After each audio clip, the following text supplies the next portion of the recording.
Well, good morning, lovely ladies and gentlemen. Steve Collins coming to you from gorgeous San Antonio, Texas, the second most powerful, passionate, purposeful coach and speaker in the world. I know the lighting is probably a little funky. Let me try to turn this thing around a little bit. It may be too late. Sorry about that if it is. I just hate blankety blank, insert your whiny issue. I just hate whatever, insert your whiny issue.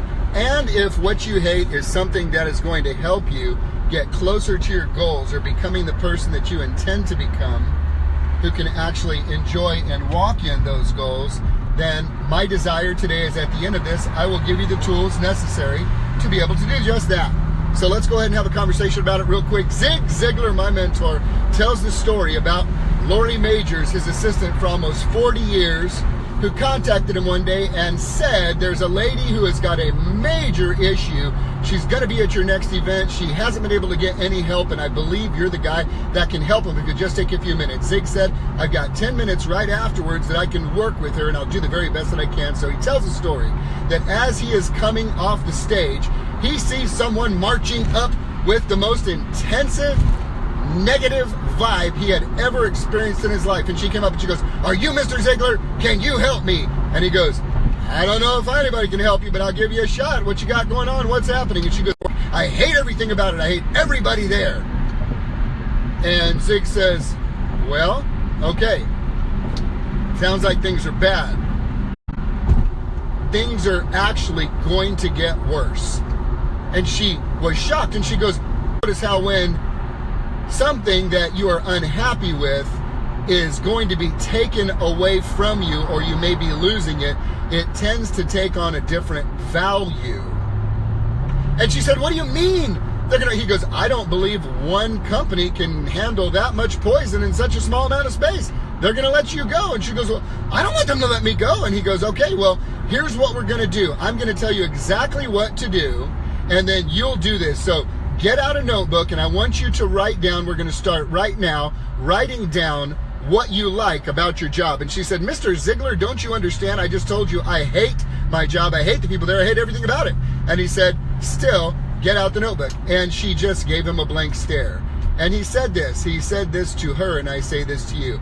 If you are unwilling to take the first step, there is a 100% chance you will not take any of the following steps. You've got to have skin in the game and show that you really care. And he talked to psychologists and ministers and was shocked to discover, I know it's going to blow your mind too, that there are some people with problems, they don't actually want you to help them fix it.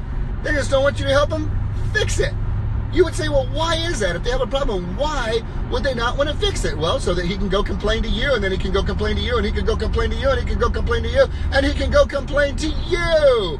And by golly, if you fix him, he won't have anybody to complain to anymore. You see, so many people are fixated on the issues and the problems they have going on. They don't want to get fixed, because if they did get fixed, they would lose all the attention that they're getting from others because of their sad story. Well, the story goes on to say that she angrily busted out her journal and her notebook and said, fine, well, there's nothing I like about it. He goes, do you like anything about your job? I don't like anything about it. He goes, so I'm guessing you do it out of benevolence, right? They do not pay you. And she goes, that's crazy. Of course they pay me. And he goes, well, you don't like being paid? And she goes, I like being paid. So he says, okay, well then let's go ahead and see if you can write that down. You like getting paid. She goes, okay, I got that. And he goes, so do you have any benefits? And she goes, yes, I got 3 weeks of vacation. Do this.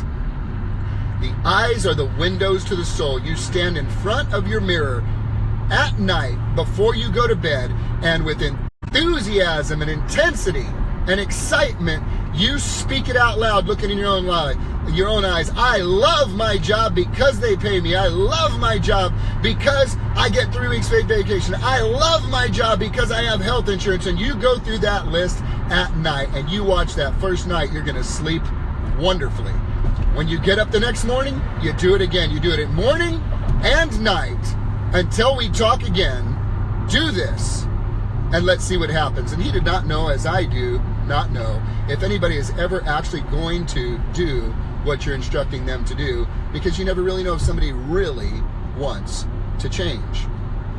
Well, he goes for a follow-up seminar 6 weeks later, and there sitting in the front row is this young lady with a completely different look on her face. Zig said she had a smile so big from face to face, side to side, you could eat a banana sideways.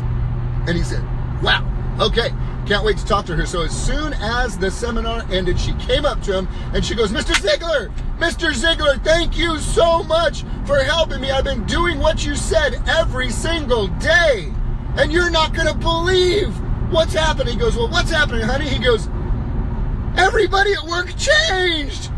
Everybody at work is different now. You get where I'm coming from? They didn't change. Who changed? You're absolutely right. She changed. For things to change, you've got to change. For things to get better, you've got to get better. What is it that you say you hate that's blocking you from moving forward? Do you hate the diet that you're on? Do you hate working out in the morning? Do you hate your spouse? So you say, do you hate your job? Do you hate your teenager?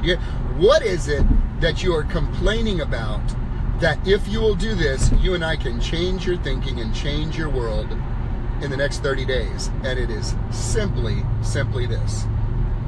Write down what you like about it.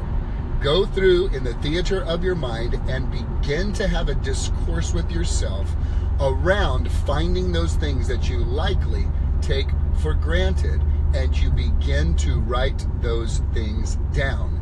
Then, if you don't take the first step, there's a 100% chance you won't take the other steps, and then you get to stay right where you are, and you get to have your sad story, and you get to complain and moan and whine and cry to everybody, and they will all feel sorry for you, and you'll get the attention you really want more than becoming something better. Don't be a wuss. Be amazing. Do what I'm about to share with you, what Mr. Ziegler put into place, and change who you are, what you are, and where you are. You must change what goes into your mind. Change your thinking. Change your world. No one's going to do it for you.